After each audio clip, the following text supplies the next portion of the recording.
That afternoon seemed ordinary in Angela's house. A devoted mother who believed she had found balance by entrusting her son to the care of an experienced nanny. But all it took was the creaking of the door and Mrs. Parker's figure appearing in the hallway for something in Devon, just 9 years old, to silently break. His eyes, always bright and curious, filled with unshed tears, and his fragile shoulders trembled as if bearing an invisible weight. He didn't scream, didn't run, didn't utter a word. He just wept silently, a stifled cry that seemed to echo deeper than any audible lament. Initially, Angela believed it was just childhood sensitivity, a phase of natural insecurity.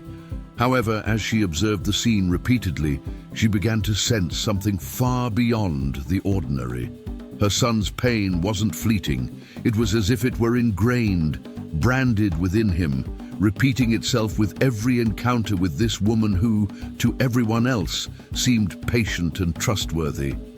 Devon avoided the nanny's gaze, averting his eyes fearfully, as if mere eye contact might reveal unspeakable secrets. His breathing quickened, his small hands clenched between his knees, and each restrained gesture seemed to carry a silent scream, stifled by something he dared not say. The contrast was disturbing. To neighbors and acquaintances, Mrs. Parker was a symbol of responsibility and care. But for Devon, her presence transformed routine into torment. The boy, so sweet and delicate, became hostage to an invisible pain that no one could decipher. And so, the mystery that would change everything was born. What could be so dark behind the woman everyone saw as trustworthy, and that only Devon seemed to recognize? If this story has already made you curious, subscribe to the channel and leave a like so you don't miss the next exciting stories. Atlanta, in the heart of Georgia, was for this family the picture of a stable, uneventful life. Angela worked as an administrative assistant at an insurance company, and although the routine was tiring, she found comfort in knowing her son was in the care of someone she could trust. Their neighborhood was leafy, with red brick houses lined side by side, well-kept yards, and neighbors on a first-name basis. At first glance, it was the perfect setting for a peaceful childhood. It was into this environment that Mrs. Parker entered the scene. A middle-aged woman with a calm voice and delicate gestures, she seemed to carry an almost staged serenity in her eyes. She had been recommended by acquaintances, and Angela, overwhelmed by her professional life and commitments, accepted the help, believing she was offering Devon the care and protection he needed. In everyone's eyes, the nanny was helpful, attentive and patient, fulfilling her role with apparent dedication. Neighbors praised the way she led the boy down the sidewalk, holding his school bag or calling him inside at dusk. Teachers commented on how Devon had a reliable adult figure by her side, who was present at school meetings and knew how to answer any questions about his daily routine. Nothing seemed out of place. Nothing except the boy's gaze. Angela, in her daily rush, tried to rationalize the moments of strangeness. She told herself that Devon's sensitivity was just a passing phase, that children could develop fears and fantasies as they grew up. But deep down, there was something in her that wouldn't quiet. It was as if each silent tear of her son's echoed louder than any words. Still, the mother tried to find logical explanations. Maybe it was insecurity in the face of change. Maybe it was shyness. Maybe it was just a natural reaction to having an outsider in the home. These justifications helped her move forward, to not question too much, to cling to the seemingly harmless image of the woman everyone considered the perfect nanny. Meanwhile, Devon remained trapped in his silence. The adults around him interpreted his pain as a phase, as if time would heal, what in fact only intensified. And so, the contrast became increasingly cruel. On one side, the trust placed in Mrs. Parker. On the other, Devon's eyes, filled with a fear no one could decipher. But time, relentless, would begin to reveal that those tears hid much more than they seemed. And when the signs became more visible, neither Angela nor the neighborhood could continue to pretend nothing was happening. As the days passed, Devon's behavior ceased to be a fleeting detail and began to transform into a constant pattern, impossible to ignore. Whenever Mrs. Parker approached, the boy withdrew, as if shrinking into himself, extinguishing the vivacity that once lit his gaze. There was no physical resistance, no outbursts of tantrums, just a dense silence, accompanied by tears that flowed silently, revealing a silent but disturbing pain. This behavior wasn't limited to the time he was under the nanny's care. Gradually, the scars of this fear began to infiltrate other areas of his life. At school, his teachers noticed that Devon, previously engaged and curious, now spent long periods drawing. And the drawings, far from depicting the cheerful colors of childhood, always featured the same dark theme: closed doors, elongated shadows, and in some cases faceless figures that seemed to watch him from afar. No matter the task, Devon always returned to the same symbol: a door scratched in black, with firm repeating lines, as if to reinforce something that couldn't be expressed in words. When asked about the reason for these drawings, he would lower his eyes and remain silent, offering no explanation. It was as if this act were the only way he had to express a secret that consumed him. Angela began finding these papers scattered around her son's room, crumpled pages in the trash, notebooks scratched to the edges, and even scribbles in the margins of school books. At first, she thought it was just a creative phase, perhaps a childhood obsession. But the more I observed, the more I realized this was no mere joke. There was a pattern, a hidden message in each scratch. The nights also began to carry signs that something wasn't right. Devon began to resist sleeping, dragging himself to the living room in the hope of staying awake longer. When he finally lay down, his sleep was restless. He would mumble incoherent sentences, moan softly, and sometimes wake with a start, his eyes watering, repeating only two words: "She is." The sentence was never finished, but the terror on his face spoke for itself. Angela, worried, searched for answers. She tried to talk to her son, but he withdrew even more. She tried to observe his relationship with the nanny, but Mrs. Parker maintained her impeccable image, always kind and patient when anyone was around. It was as if two realities coexisted: that of the perfect woman everyone saw, and that of the silent nightmare Devon seemed to live. This contrast deepened the mother's confusion, as she wavered between believing her instincts that something was wrong and wanting to trust the person who cared for her son daily. Meanwhile, the boy's behavior became increasingly intense, impossible to ignore for long. His silence was no longer just a detail, it was a pent-up scream, trying to find an outlet. And it was just when Angela began to think she might be exaggerating that even stranger signs began to emerge inside the house itself. Signs that, little by little, would make it impossible to close her eyes to the truth hidden within those walls. As the weeks passed, the tension within the house began to become almost palpable. Angela, although she still tried to rationalize her son's behavior, could no longer deny that something strange was lurking in their home.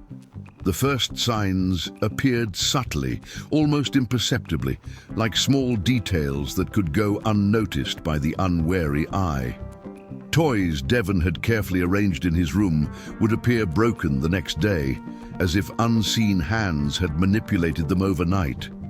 A favorite soccer ball was found punctured, a toy car in pieces, and even a small stuffed animal he'd kept since he was a baby was found ripped in half, with no plausible explanation.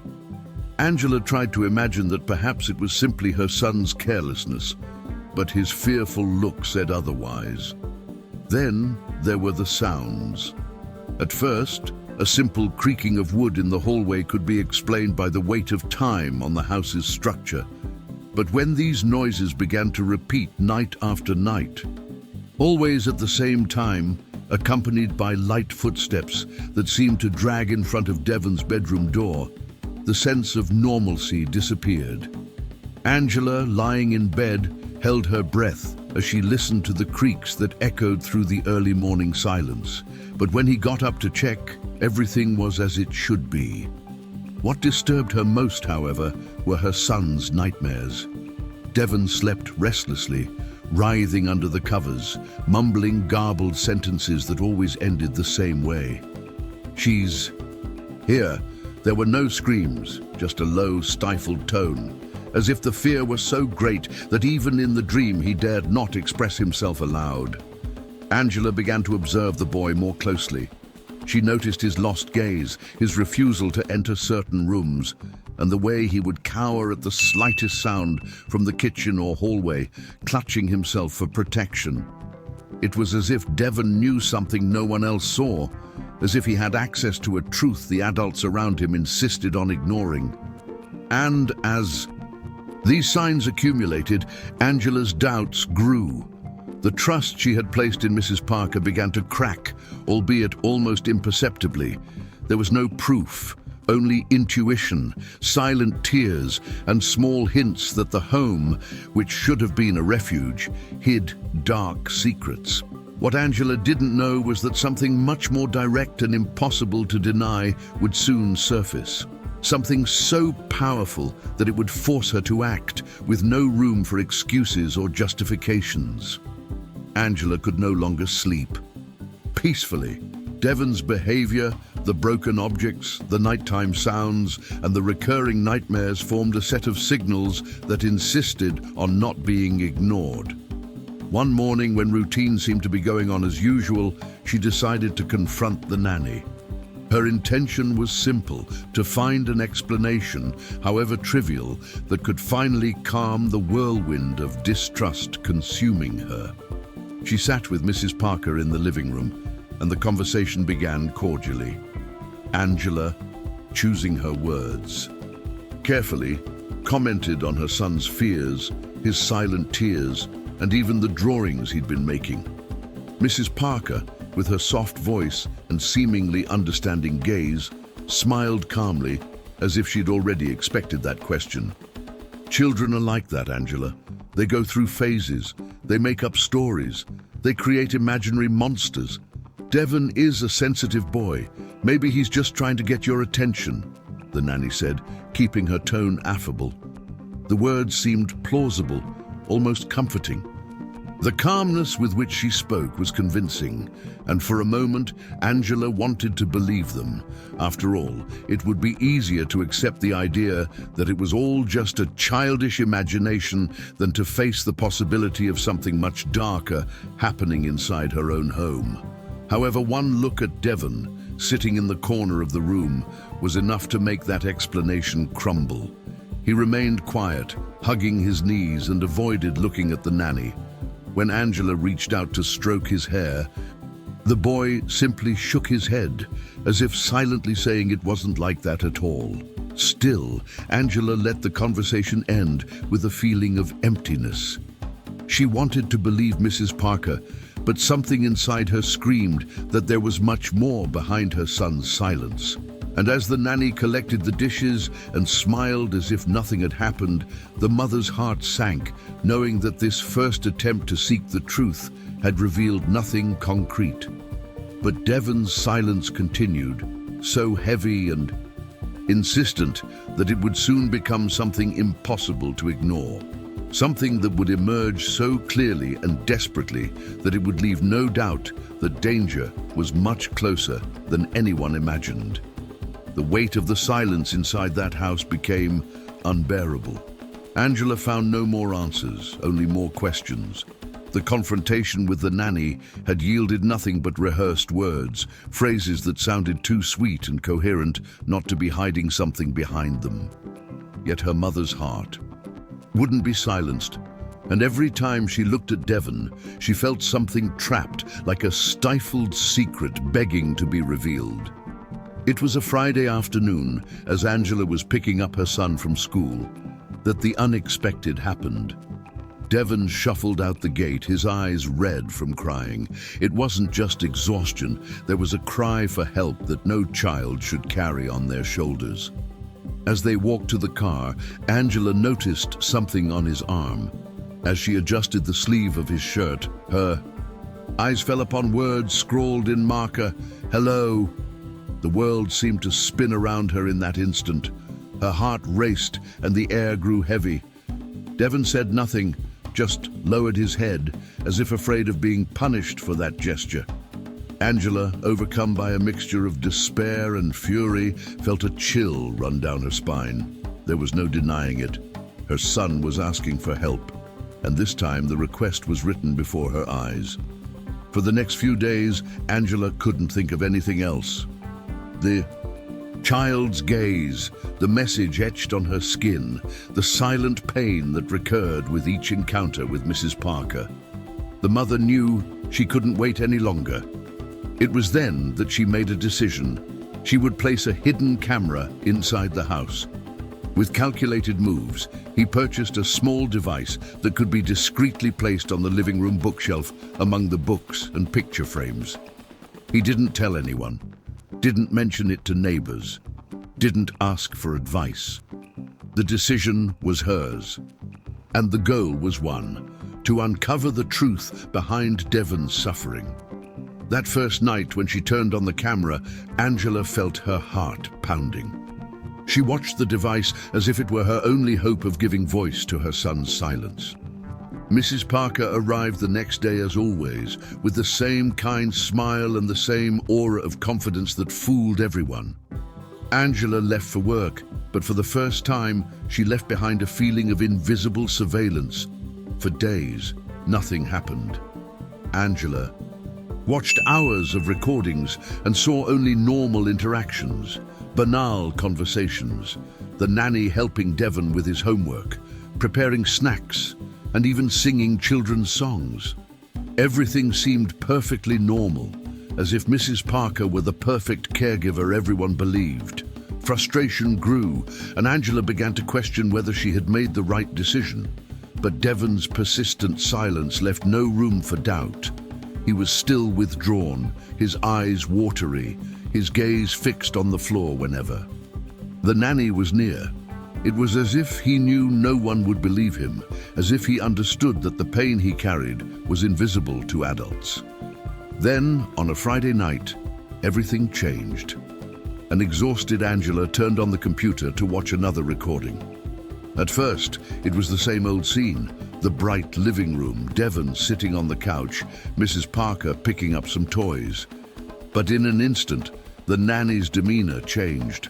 Her previously calm expression became cold, almost threatening. Her soft voice gave way to a harsh, cutting tone, filled with intimidation.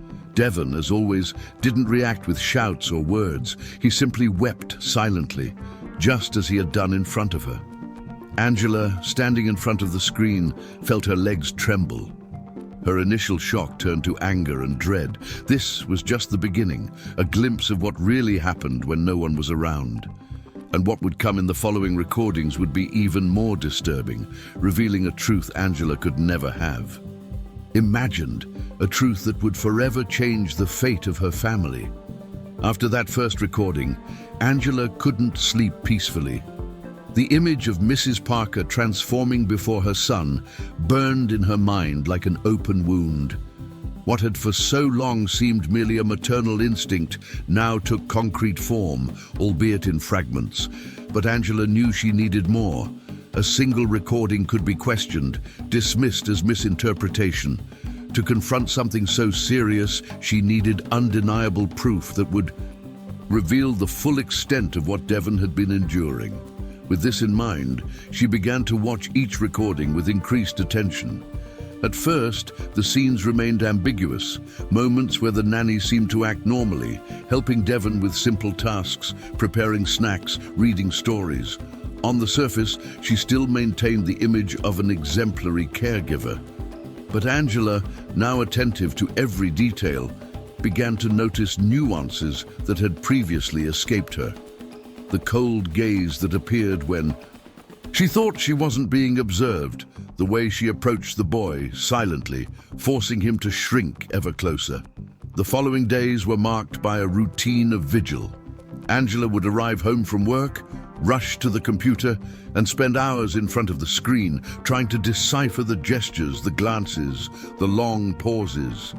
Devon, for his part, seemed increasingly dejected, as if his soul were hiding from the world. One night, while watching another recording, something finally happened. The camera caught Mrs. Parker closing the curtains with unusual force, locking the door and turning off some of the lights. The previously bright and ordinary room became a dark, almost suffocating space. Devon sat in the corner, motionless, his face turned to the floor.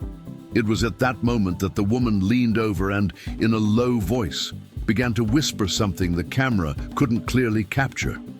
Even without making out the words, Angela could see the immediate impact. The boy's shoulders trembled and his hands clenched against his knees until his knuckles turned white. The tension in the room was suffocating even through the screen. Angela felt the air rush from her lungs. She was faced with a truth that was beginning to reveal itself in fragments, but that had yet to be fully exposed. Something inside her told her the worst was yet to come, that these recordings were only scratching the surface of a much darker secret. And indeed, the camera would soon show what not even Angela, in her greatest fears, could have imagined. The recordings continued to accumulate, forming an archive of hours and hours of seemingly ordinary routine. But Angela, already accustomed to observing every detail, knew she couldn't rest content with the surface. Mrs. Parker's every gesture seemed to carry a shadow, every simple movement concealing something greater. It was then, on a silent night, that a detail finally broke the line of the invisible and brought to light symbolic proof of the hidden terror. The camera caught Devon sitting on the living room rug, notebook in hand. He scribbled hurriedly, as if he needed to capture something before it was too late. Mrs. Parker slowly approached, and her expression changed the instant she realized what the boy was doing. Without hesitation, she snatched the notebook from his hands and threw it against the wall with restrained force, but enough for the camera to capture the impact. Angela, watching the scene, felt her heart sink. As soon as the nanny walked away, Devon ran to the notebook and, without noticing the camera, opened it again. On that page, scrawled in black pencil, was the same symbol he repeated everywhere: a closed door, marked by thick lines, and below it the incomplete sentence, "She is..." Even more disturbing was what happened next. Devon clutched the notebook to her chest and began to cry silently, just as she had done in front of the nanny. It was as if that object was her only way to cry for help, a refuge in the midst of her fear. Angela needed no explanation. That drawing was a key, a symbol repeated so often that it ceased to be imagination and became a denunciation. The closed door wasn't just a scribble, it was a message. Devon was trying to convey something he couldn't yet put into words. Meanwhile, the nanny returned to the room and, in a harsh voice, ordered the boy to stand. Her expression was different from the one she showed the world. There was a hardness in it that completely transformed her appearance. Devon obeyed silently, becoming even more estranged before the figure who was supposed to protect him. Angela, standing in front of the canvas, knew this was just the beginning. That drawing was a piece of truth, a fragment of what her son held in his heart. But the feeling was clear. There was much more behind that symbolic door he insisted on portraying. And when the next recordings revealed what really happened, the impact would be so devastating that not even a mother's courage would be prepared to bear it. The camera footage, previously full of clues and fragments, finally began to reveal what Devon's silence had hidden. Angela, already accustomed to monitoring every detail of the recordings, began to watch with bated breath, as if each second might bring the truth she so feared and, at the same time, desperately needed to know. On that particular night, the camera caught something different from the start. Mrs. Parker entered the room early, and her demeanor was no longer that of the calm, affectionate caregiver she portrayed in public. Her steps were firm, her hands restless, and her eyes lacked the serene glow everyone believed them to be. There was an almost cruel coldness there, as if she had shed the mask she wore before the world. Devon sat on the couch, hugging a pillow tightly. His small body trembled, and he avoided looking up at all costs. Angela, staring at the screen, felt her heart race. What was coming next would leave no room for doubt. The nanny approached slowly, but her voice, when it broke the silence, was harsh and harsh. They weren't lullabies, nor words of caution. They were low threats, filled with resentment, delivered with cruelty. Though the camera didn't capture every word clearly, enough was made out. Mrs. Parker was forcing him to be quiet, to say nothing, to look at no one, reinforcing that if he spoke, something terrible would happen. The boy, suffocated by fear, wept silently. Tears streamed down his face, but no sound escaped his mouth. It was the same suppressed crying Angela had witnessed so many times without understanding. Now, in front of the screen, the mother understood that this silence wasn't shyness or sensitivity, but rather the reflection of a deep pain built by manipulation and psychological terror. The scene repeated itself over the course of several days, each recording offering a more disturbing fragment than the last. There were moments when Mrs. Parker would take Devon's toys and smash them in front of him, as if to make it clear that she could destroy everything he loved. At other times, she would lean in close, inches from his face, forcing him to keep his eyes lowered.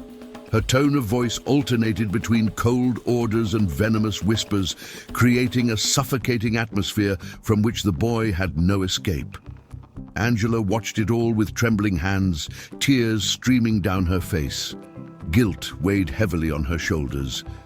How had she not noticed before? How had she let her son live such silent terror without acting? Every second of the footage was an open wound, a blow to her conscience, but also a confirmation that she needed to fight for justice. One of the most painful recordings took place on a rainy afternoon. The camera showed Devon trying to draw in his notebook, and the nanny violently ripped the page away. On the paper, once again, the closed door appeared, a symbol now painfully clear. Mrs. Parker tore the drawing in half and, in a threatening voice, threw the pieces to the floor. Devon remained motionless, but his teary eyes stared at the camera, as if somehow aware someone was watching him. This image left a deep impression on Angela. It was as if her son was asking for help, not only through his scribbles, but also through that look that passed through the lens, begging for someone to finally hear him. The following hours of recordings confirmed the pattern: humiliation, manipulation, forced silence. There was no screaming, no direct physical aggression that left visible marks, but cruelty was present in every venomous word, in every gesture that undermined the trust and joy of a defenseless child. Psychological abuse, as devastating as any violence, was the common thread of this routine of terror. Angela knew she could no longer hesitate. She gathered all the recordings, selected the clearest excerpts, and her heart, though torn, found new strength in the pain. She needed to speak out, needed to expose the truth no one had wanted to see. Devon could no longer carry the weight of that silence alone. And as he prepared everything, a persistent question hammered at his mind. If those images showed such cruelty, what else could be hidden? What had not yet been captured on camera? This doubt, terrible and inevitable, followed her like a shadow.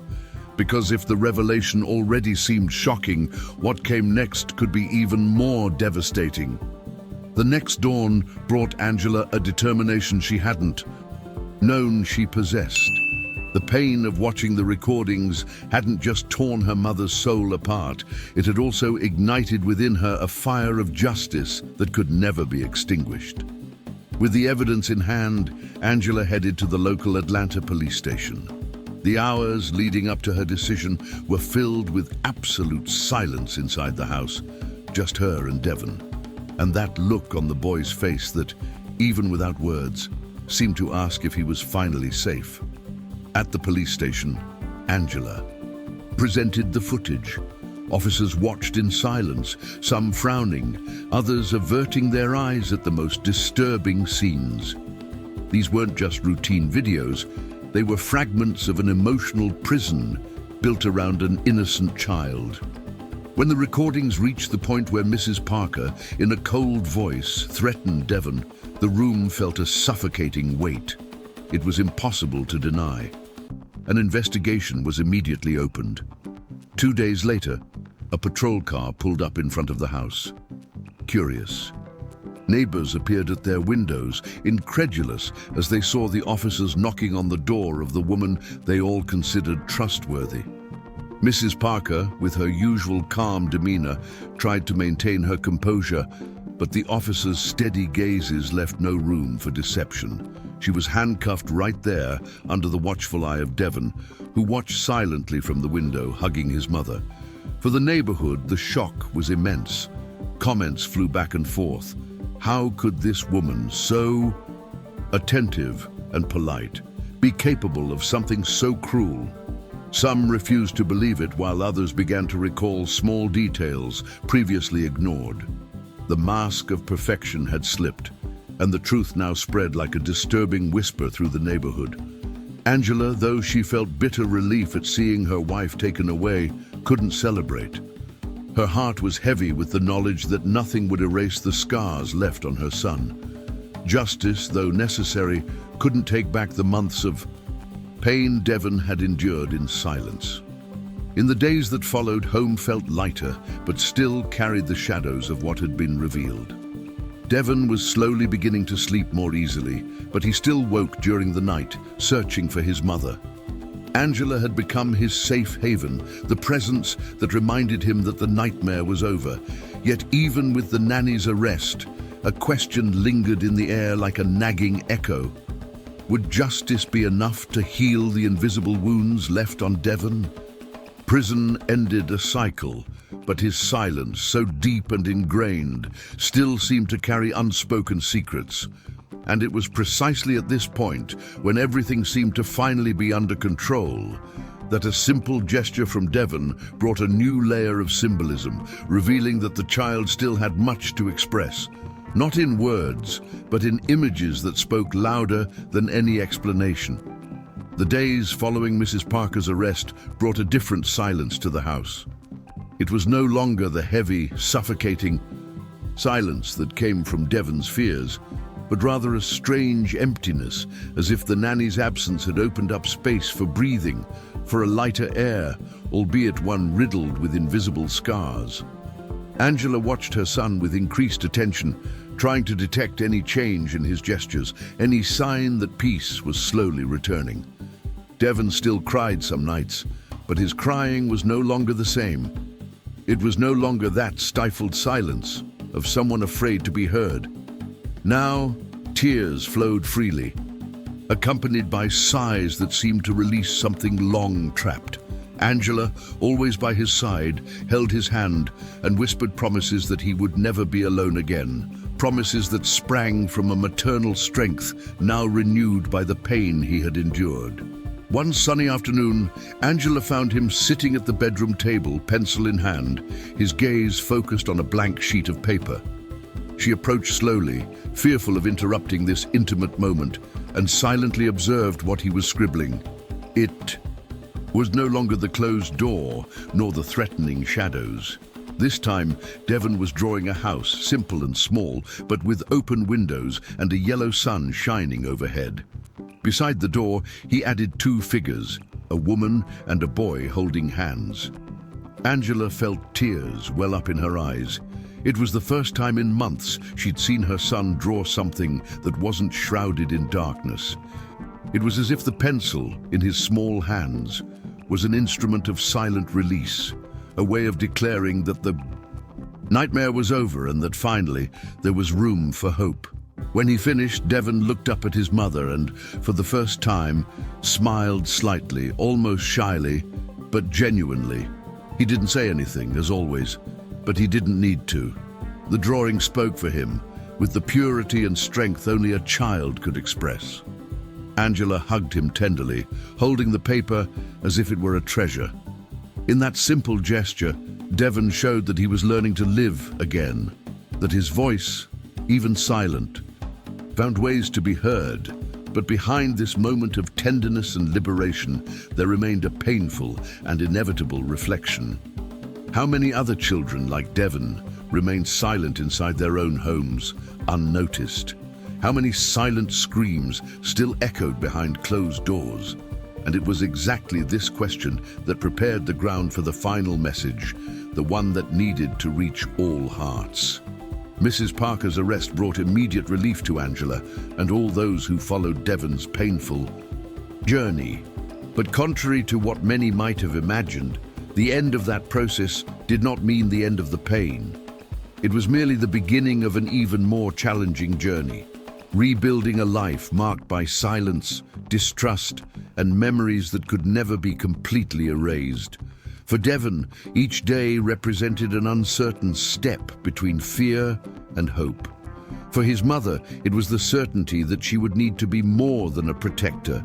She would have to be a guide, a presence, and an unwavering safe haven. The boy, who had previously drawn only shadows and faceless gazes, slowly began to scribble images of houses with open doors, illuminated gardens, and radiant suns.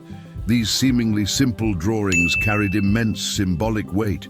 They represented not only childlike imagination, but also the resilience of someone who, even when hurt, found ways to rebuild within themselves a possible image of the future. Each line on the paper was a cry for survival transformed into color, a testament to the fact that even the deepest wounds can become scars when they encounter care, listening, and true love. Angela knew nothing would be easy. Being by her son's side would require double patience because a child's silence doesn't disappear overnight. On the contrary, it transforms into layers, hiding fears, doubts, and memories that can resurface when least expected. She would need to learn to decipher not only words, but also gestures, looks, and small signs that often say more than any confession. The challenge lay in recognizing that the struggle didn't end with justice being served in the past, but continued in every moment of the present. Devon's story, however, wasn't limited to that Atlanta home. It echoed through every neighborhood, every classroom, and every family where children remained silent, swallowing hidden tears and scribbling pleas for help on seemingly innocent sheets of paper. How many Devons still live in silence, waiting for someone to notice their trembling hands, their lost gazes, or their repetitive drawings? How many adults prefer to believe it's all just phases, shyness, or mere sensitivity, when in truth what's at stake is a muffled cry demanding to be heard? It is at this point that the final sentence arises not only as a conclusion to a narrative, but as a collective warning. When a child's silence speaks, the world needs to listen. These words carry with them the urgency of attention and responsibility. Ignoring signs can cost an entire childhood, can mark destinies that should never be crossed by pain or violence. Listening in this context means looking beyond appearances. It means realizing that often the darkest secrets are hidden in small, seemingly banal gestures.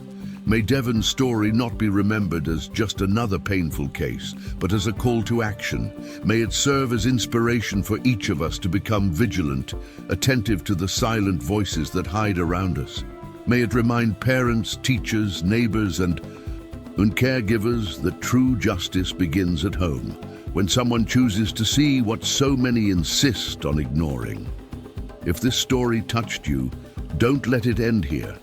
Subscribe to the channel, activate the bell, and share this video. Every gesture you make helps amplify this voice, transforming narratives into warnings, warnings into actions, and actions into safer futures. Because in the end, protecting a child is protecting all of humanity.